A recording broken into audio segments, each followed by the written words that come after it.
படித்த மாமியார். அம்மா, அப்போ முடிவா நீ வரலையா? ஸ்ரீராமின் குரலில் தயக்கம் தெரிந்தது. ஆமாப்பா, நான் வரல. நீங்க போயிட்டு வாங்க. Good luck.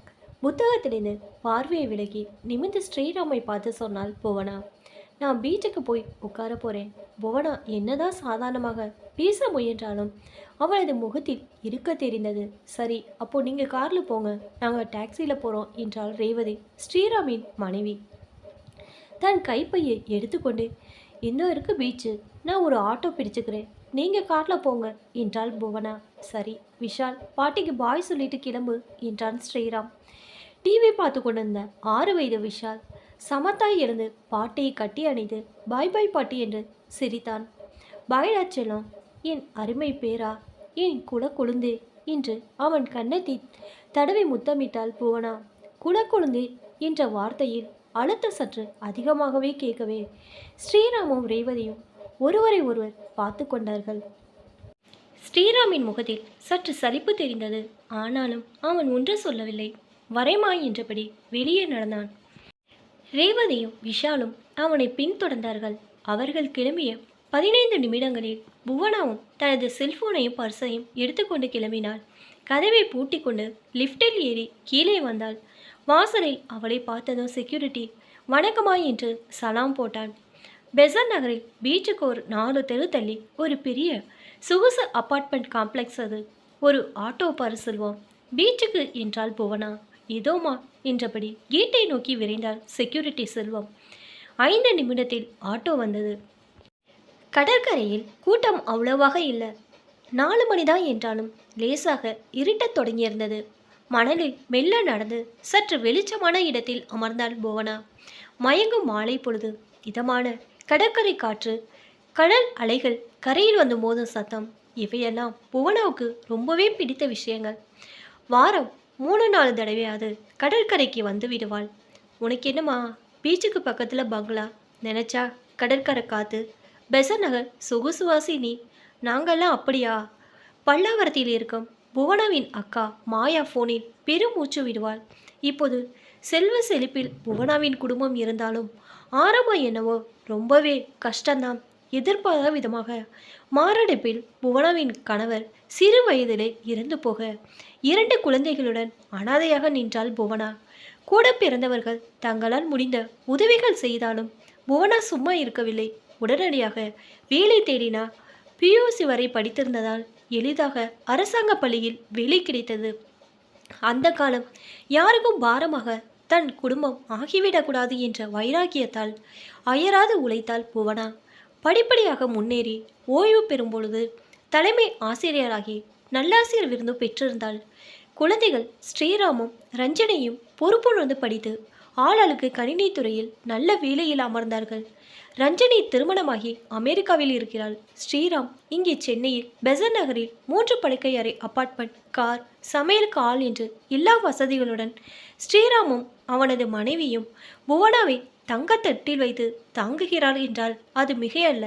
புவனாவுக்கு வேண்டிய எல்லா வசதிகளையும் செய்து கொடுத்து தாய் சொல்லை தட்டாத தடையனாய் ஸ்ரீராம் மாமியாருக்கு உரிய மரியாதையும் முக்கியத்துவத்தையும் இன்று வரை காட்டி எப்பொழுது சிரித்த முகத்துடன் இருக்கும் ரேவதியோ ஊர் வெச்சும் மருமகள்.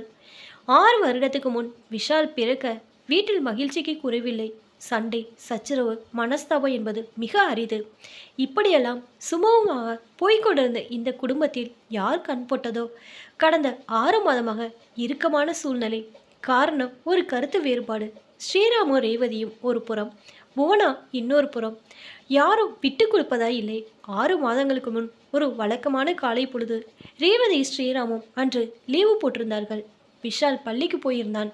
விஷாலை வச்சுட்டு பேச வேண்டாம் தான் லீவ் போட்டு என்று ஆரம்பித்தான் ஸ்ரீராம்.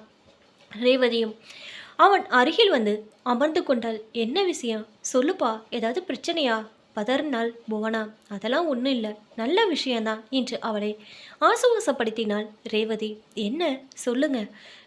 நாங்கள் அடுத்த குழந்தைக்கு ட்ரை பண்ணலான்னு இருக்கோம் என்று சிரித்தான் ஸ்ரீராம். அதை கேட்டதும் புவனா பூரித்து போனாள். வெரி குட், நல்ல முடிவு.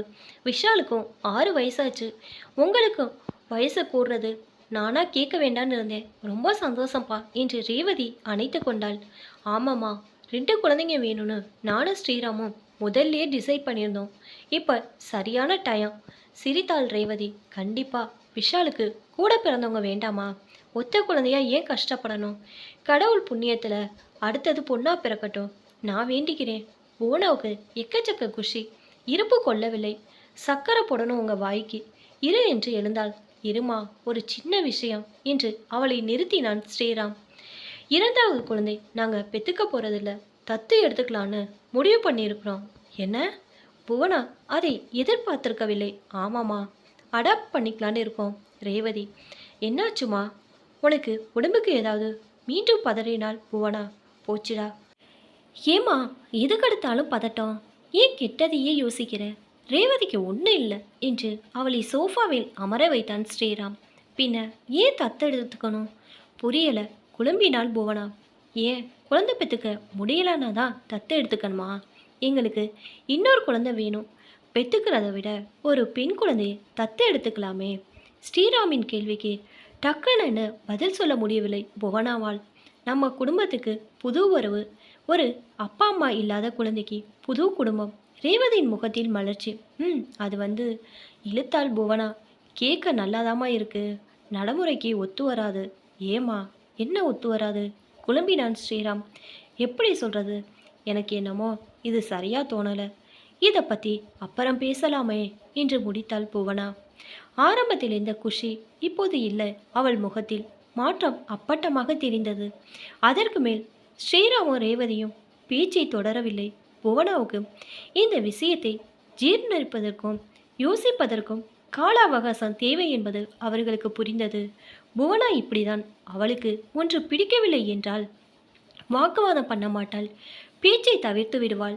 சில சமயங்களில் பெரும் சண்டை வராமல் தடுக்க அந்த குணம் உதவினாலும் பல சமயங்களில் அடுத்தது புவனாவிடம் அந்த பேச்சை ஆரம்பிக்கவே முடியாது. ஏதாவது சாக்கு போக்கு சொல்லி பேச்சை மாற்றி விடுவாள். அதேதான் இந்த முறையும் செயல்படுத்தினார். அப்புறம் பேசலாமே, இன்னும் யோசிக்கலாம்ப்பா. என்ன அவசரம்? எனக்கு ரொம்ப அசதியாக இருக்கு என்று ஜால்ஜாப்பு சொல்லி பேச்சை தவிர்த்து வந்தாள். ஸ்ரீராமும் ரேவதியும் ஒரு மாதம் கழித்து மீண்டும் புவனாவை அமர வைத்து பேசினார்கள். யோசிச்சியாமா என்று ஆரம்பித்தான் ஸ்ரீராம். நானும் ரேவதியும் அடாப்ஷன் ஏஜென்சிக்கு போய் விசாரிக்கலான்னு இருக்கோம். ஆமாம், எங்கள் அப்பா அம்மாவுக்கு சம்மதம். நீங்கள் என்ன சொல்கிறேன்? எல்லோரும் குடும்பமாக முடிவெடுக்கிறது முக்கியம் என்றாள் ரேவதி. யோசித்தேன். எனக்கு என்னமோ இது ஒத்து வரும் போல தோணலை. புவனாவின் சிந்தனையில் மாற்றம் எதுவும் இல்லை. என்ன காரணம் சொல்லு. அட, எதுக்கு தத்து எடுக்கணும்னு சொல்லு. உங்களால் முடியலைன்னா சரி. நீங்கள் 2 பேரும் ஆரோக்கியமாக தானே இருக்கேன். எதிர்கேள்வி கேட்டாள் புவனா. அது இல்லைம்மா காரணம். நான் அப்பா இல்லாமல் வளர்ந்தவன். எனக்கு அந்த கஷ்டம் தெரியும். ஒரு ஆதரவற்ற குழந்தைக்கு நாங்கள் அப்பா அம்மாவாக இருக்கணும்னு ஆசைப்படுறோம். உங்கள் நல்ல மனசு எனக்கு புரியுதுப்பா. கேட்க நல்லா தான் இருக்குது. இல்லைன்னு சொல்லலை. உனக்கு உதவி செய்யணும்னா சொல்லு. நம்மளால் முடிஞ்ச தொகையை ஒரு அநாத ஆசிரமத்துக்கு நன்கொடையாக கொடுக்கலாம். குடும்பமாக போய் முடிஞ்ச சரீர உதவியை பண்ணலாம். சிறிது நேரம் மௌனத்திற்கு பிறகு தொடர்ந்தாள் புவனா. அதை விட்டுட்டு தத்து எடுக்கிறதெல்லாம் வேண்டாப்பா, ஒத்து வராது. பைசா கொடுக்கறது சரிம்மா. அது ஒரு குழந்தைக்கு ஒரு நல்ல வாழ்க்கை ஏற்படுத்தி கொடுக்கறது போல வருமா? என்னப்பா புரியாமல் பேசுகிற? என் பேத்தி ஊரத்தான் இருக்கணும்னு நான் நினைக்க மாட்டேனா? அது நியாயந்தானே? அம்மா, அதான் 2வது குழந்தைய தத்து எடுக்கிறோம். விஷால் எங்கள் ரத்தம் தானே. ரேவதி. அது எப்படிம்மா 2ம் ஒன்றா? 2 பேரையும் ஒரு சமமாக பார்க்க முடியுமா? ஏமா முடியாது? எங்களால் முடியும், உறுதியாக சொன்னான் ஸ்ரீராம். உங்களால் முடியும்ப்பா. சொந்தம் பந்தமா? என்னம்மா சொந்தம் பந்தாமா? ரஞ்சினியை எனக்கு நல்லா தெரியும். அமெரிக்காவில் இருக்கா. ரேவதி அக்காவும் அண்ணனும் எங்களுக்கு சப்போர்ட்டாக தான் இருக்கா. உனக்கும் ரேவதியோட அப்பா அம்மாவுக்கும் ஓகேனா? வேறு யாரை பற்றியும் எனக்கு கவலை இல்லை. சரி, ஒரு உதாரணத்துக்கு சொல்கிறேன். நமக்கு தெரிஞ்ச வேற யார் தத்து எடுத்திருக்கிறா? எங்கள் மாமா பையனும் அவன் ஒய்ஃபும் அடாப்ட் தான் பண்ணியிருக்கிறா என்றாள் ரேவதி. சரி, ஏதோ ஒருத்தரை தெரியும்னா வச்சுக்குவோம். நம்ம குடும்பத்துக்கு இது ஒத்து வருமா? எந்த குழந்தையோ யார் பெற்றாலோ? அம்மா, இதெல்லாம் ஒரு காரணமா? எரிச்சல் வந்தது ஸ்ரீராமுக்கு. அதற்கு மேல் பேச விருப்பமில்லை புவனா. மாதங்கள் கழிந்தன. ஸ்ரீராமும் ரேவதியும் பலமுறை பேசி பார்த்து விட்டார்கள். அமெரிக்காவிலிருந்து ரஞ்சினியும் ஃபோனில் புவனாவிடம் பேசினாள். ஆனால் புவனாவின் முடிவில் பெரிய மாற்றமில்லை. ஸ்ரீராம் ரொம்பவே திண்ணமாய் இருந்தான். இன்னொரு குழந்தை என்றால் அது தத்தை எடுத்ததான் என்று உறுதியாய் சொல்லிவிட்டான். இழுப்பறிக்கு ஒரு முடிவாக, உங்கள் இஷ்டம், என்னிடம் கேட்க வேண்டாம் என்று சொல்லிவிட்டாள் புவனா. இதோ இன்று முதல் முறையாக ஸ்ரீராமும் ரேவதியும் அடாப்ஷன் ஏஜென்சிக்கு போயிருந்தார்கள். சுண்டல், சூடான சுண்டல். குரல் கேட்டு புவனாவின் சிந்தனை கலைந்தது. வயதான ஒரு பெண்மணி கையில் ஒரு கூடை பேப்பர் பொட்டணங்களுடன் அவள் பக்கத்தில் நின்றாள். சுண்டல் வாங்குமா? வேண்டாமா என்றாள் புவனா. ஒன்று வாங்கிக்கோமா, சூடான சுண்டல். குரலில் தாழ்த்தி கேட்டாள் அந்த பெண்மணி. வேண்டாமா? புவனா மீண்டும் மறுக்கவே அவள் ஒன்றும் பேசாமல் நகர்ந்தாள். புவனா தன் செல்போனை எடுத்து தனது அக்கா மாயாவுக்கு டயல் செய்தாள். அதற்குள் சுண்டல் பெண்மணி மீண்டும் அவள் பக்கத்தில் வருவது தெரிந்தது. அம்மா. ஃபோனை துண்டித்துவிட்டு அவளை பார்த்தாள் புவனா. ஏமா, வேணான்னு சொன்னா புரியாதா? குரலை உயர்த்தினா. அம்மா, கோவப்படாதீங்க. உங்க பேரு புவனேஸ்வரி தானே? சொந்த ஊர் வத்தலகுண்டா? ஆமாம், குழம்பினாள் புவனா. நீ நினச்சே. அட, நான் செல்லம் செல்லம்மா என்று சிரித்தாள் அந்த பெண்மணி. என்ன தெரியல, சுப்புவாத்தியார் பொண்ணு, உங்க பக்கத்து வீடு. ஆச்சரியத்தில் என்ன சொல்வதென்றே தெரியவில்லை புவனாவிற்கு. செல்லம் தடுமாறினாள். நீயா? ஆமா, எத்தனை வருஷமாச்சு பார்த்து என்று கூடையை மணலில் வைத்துவிட்டு புவனாவின் அருகில் அமர்ந்தாள் செல்லம். உட்காரலாமா? உங்க பக்கத்தில் இந்த சுண்டல்காரி.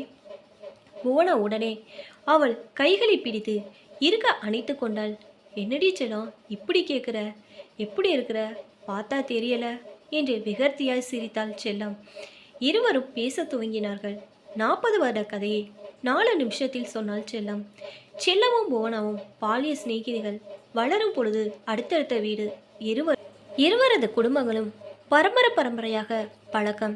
செல்லம் கிட்டத்தட்ட புவனாவின் வயது. புவனாவுக்கு திருமணமாகி ஓராண்டு கழித்து செல்லத்துக்கும் திருமணம் நடந்தது. எதிர்பாராத விதமாக 5 ஆண்டுகள் கழித்து செல்லத்தின் கணவர் சால விபத்தில் இறந்து போக புவனாவைப் போலவே செல்லமும் கையில் ஆண் ஒன்று பெண் ஒன்று என்று 2 குழந்தைகளுடன் தனிமரமாய் நின்றாள். உதவி செய்ய கூட பிறந்தவர்கள் யாரும் இல்லை. செல்லத்துக்கு பெரிதாக படித்திருக்கவில்லை. அதனால் சமையல், வீட்டு வேலை என்று சிறிய வேலைகளை செய்தாள். ரொம்பவே கஷ்ட ஜீவனம். அவளது மகன் மஞ்சக்காமலையில் 10 வயதில் இறந்து போக செல்லம் மிகவும் ஒடிந்து போனாள். அவளும் மகளும் இன்று குடும்பம் சுருங்கி போனது. தினமும் வயிற்று கழுவுவதே கஷ்டமாக இருந்ததால் அவள் பெண்ணையும் படிக்க வைக்க முடியவில்லை. முன்னேறுவதற்காக எந்த வழியும் இல்லை. 4 வருடங்களுக்கு முன்பு அவள் மகள் ஆட்டோக்கார் ஒருவரை திருமணம் செய்து கொண்டு மும்பைக்கு போக செல்லம் அனாதையானாள். சென்னைக்கு வந்து இப்போது பீச்சில் சுண்டல் வித்து கொண்டிருக்கிறாள். என்னடி கொடுமை இது? எப்படி இருந்தவ நீ? செல்லத்தின் கதையை கேட்டு புவனாவின் கண்கள் கலங்கின. என்ன பண்ணுறது? உன்னை மாதிரி படிச்சிருந்தா கொஞ்சமாவது வாழ்க்கையில் முன்னேறி இருக்கலாம். ஆமாம், நீயும் படிக்கணும் தான் நினச்ச, ஆனால் முடியலை. ஞாபகம் இருக்கா? நாம் 8வது முடித்தப்ப என்னோட பாட்டியும் உன்னோட பாட்டியும் ஒன்றா சேர்ந்துக்கிட்டு பொட்டச்சிங்க எதுக்கு படிக்கணும்னு என்ன பிடிவாதம் பிடிச்சாங்க. நல்லா ஞாபகம் இருக்குது. உங்கள் அப்பா உங்கள் பாட்டி சொன்னதை கேட்டுட்டு உன் படிப்பை நிறுத்திட்டார். ஆமாம், உங்கள் அப்பா பரவாயில்ல, பிடிவாதமா உன்னை மேலே படிக்க வச்சா. நீ பண்ணின புண்ணியம் இல்லைண்டா உன் வாழ்க்கையும் கஷ்டமாகி போயிருக்கும்.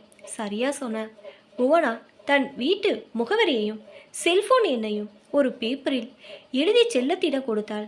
வார இறுதியில் அவளை தன் வீட்டுக்கு வருமாறு அழைத்தாள். ஸ்ரீராமிடம் சொல்லி ஒரு வேலைக்கு ஏற்பாடு பண்ணுவதாக சொன்னாள். செல்லம் மறுத்தாலும் விடாமல் ஒரு 500 ரூபாய் தாளை அவள் கையில் திணித்தாள். செல்லத்திற்கு புவனாவை சந்தித்ததில் ரொம்பவும் சந்தோஷம். பிரிய மனசு இல்லாமல் கிளம்பினாள். வியாபாரத்தை கவனிக்க வேண்டுமே. செல்லம் போன பிறகு புவனா வானத்தை விரித்து கொண்டிருந்தாள். செல்லத்தை நினைக்க நினைக்க அவளுக்கு மனசு கனத்தது. இந்த நிலைமையில் அவளை சந்திப்போம் என்று புவனா எதிர்பார்க்கவில்லை. செல்லத்தின் நிலையை நினைத்து பரிதாபப்பட்ட அதே நேரத்தில், நல்ல வேளை நம் அப்பா நம்மை படிக்க வைத்தார், இல்லையென்றால் நம் நிலையும் இப்படிதான் ஆயிருக்கும் என்று அவள் மனம் எண்ணி வியந்தது. புவனாவின் பாட்டி ரொம்பவே பிடிவாதமாக பெண் குழந்தைகளுக்கு படிப்பதற்கு என்று அவளை படிக்க விடாமல் முட்டுக்கட்டை போட்டது நினைவுக்கு வந்தது. டே விசு, நான் சொல்றது கேள்றா. பெண் குழந்தை, அவளுக்கு என்னத்துக்கு படிப்பு? ஏமா படிச்சா என்ன தப்பு என்றார் புவனாவின் அப்பா விஸ்வநாதன். அட, எதுக்கு படிக்கணும்னு சொல்லு. படிச்சு அவ வேலைக்கா போக போறா? காலகாலத்தில் கல்யாணம் பண்ண வேண்டாம்? ஏன், கல்யாணம் தான் பண்ண போறேன், வேலைக்கு போகலன்னு வச்சுக்குவான். படிச்சா என்ன தப்பு? சொன்னா கேள்றா. நம்ம குடும்பத்துக்கு இதெல்லாம் ஒத்து வராது. போமா நீ. சரி, நம்ம சொந்த பந்தத்தில் உனக்கு தெரிஞ்ச யாரு பொண்ணை 8ஆவதுக்கு மேலே படிக்க வச்சிருக்கா சொல்லு. யாரும் படிக்க வைக்கலதான், அதனால் ஏன் பொண்ணு படிக்கக்கூடாதா? அதெல்லாம் நடைமுறைக்கு ஒத்து வராதுடா விசு. ஊரோட ஒத்து வாழு. போனா வீட்டில் இருக்கட்டும். மாட்டியை சொல்லி குற்றமில்லை. அவள் அந்த காலத்து மனுஷி.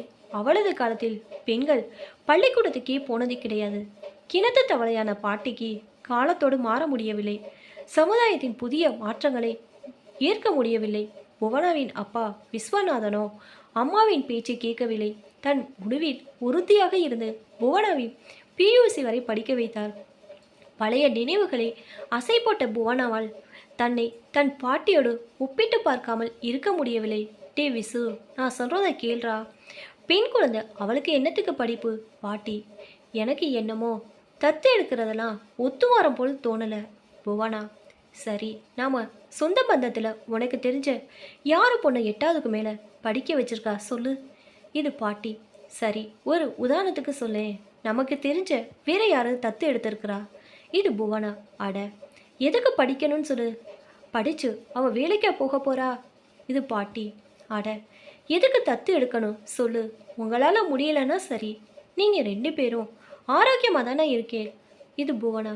பாட்டியின் வார்த்தைகளும் தன் வார்த்தைகளும் ஒன்று போல ஒலித்தவுடன் பொறித்தட்டியது புவனாவுக்கு. பாட்டியை போலதான் இன்று நானும் மாற்றத்துக்கு பயந்து முன்னேற்றத்துக்கு முட்டுக்கட்டாய.